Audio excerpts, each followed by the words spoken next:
Guys one piece के chapter 1179 के spoilers आ गए हैं और मुझे बिलीव नहीं हो रहा कि 8 साल बाद फाइनली ईमू का फेस रिवील हो गया। चैप्टर की शुरुआत मेरी जोआस में होती है, जहां 5 एल्डर्स ईमू को कासल छोड़ने से रोकने की कोशिश करते हैं और वो सजेस्ट करते हैं कि वो किसी एडमिरल को भेज सकते हैं या वो ये सिचुएशन खुद हैंडल कर लेंगे, लेकिन ईमू उन्हें इग्नोर कर देता है।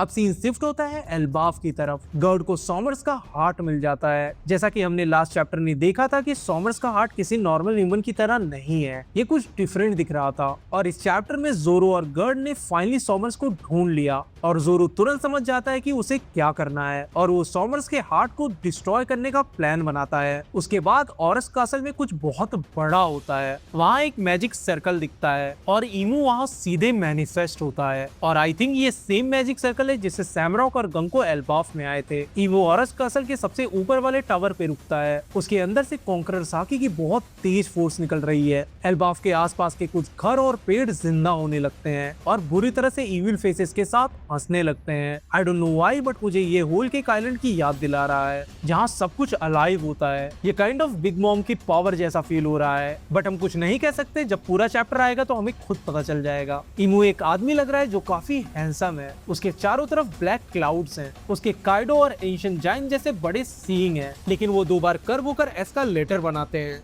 ईमू ने ऊपर कोई कपड़े नहीं पहने हैं, लेकिन उसके पास एक केप है जिस पर एक लोगो बना है, जिसका हमें सिर्फ आधा हिस्सा ही दिख रहा है। ईमू का स्किन टोन लुनेरियन किंग की तरह टैंड है। उसके पास एक डेविल लाइक टेल भी है, वही जो हमने साबो को घायल करते हुए देखी थी। और ये सेम टेल गंको के पास थी जब ईमू ने उसे पोजेस किया था। ईमू के शरीर पर व्हाइट सर्कुलर टैटूज हैं, जिसमें उसके राइट हाथ पर एक आंख का टैटू भी है। ईमू के चेहरे के लेफ्ट साइड पर भी एक टैटू है। ईमू के पास वही काले हागोरोमो क्लाउड्स हैं जो लुची और 5 एल्डर्स जैसे अवेकन ज़ोआन यूजर्स के पास होते हैं। हालांकि स्वर्ली पैटर्न की जगह उसके बालों में आंखें हैं। ईमू एक वेपन चलाता है जिसके पीछे वाले हिस्से पे काले बादल हैं, जबकि उसकी ब्लेड जिगजैग है और टिप पर थोड़ी मुड़ी हुई है। हम उसके मुंह के लेफ्ट साइड से खून निकलता हुआ देखते हैं। देन एक इंट्रोडक्शन बॉक्स में ईमू का फुल नेम रिवील होता है, saint Nerona Emu, king of the world. ये वर्ल्ड गवर्नमेंट के 20 फाउंडर्स में से एक है। यहाँ इसका डेविल फ्रूट भी रिवील होता है, जो वहाँ लिखा है special power devil fruit. I think ये डेविल फ्रूट है। बाकी हमें फुल इन्फॉर्मेशन चैप्टर आने के बाद ही पता चलेगी। चैप्टर इसी रिवील पर खत्म हो जाता है। अगले हफ्ते ब्रेक है।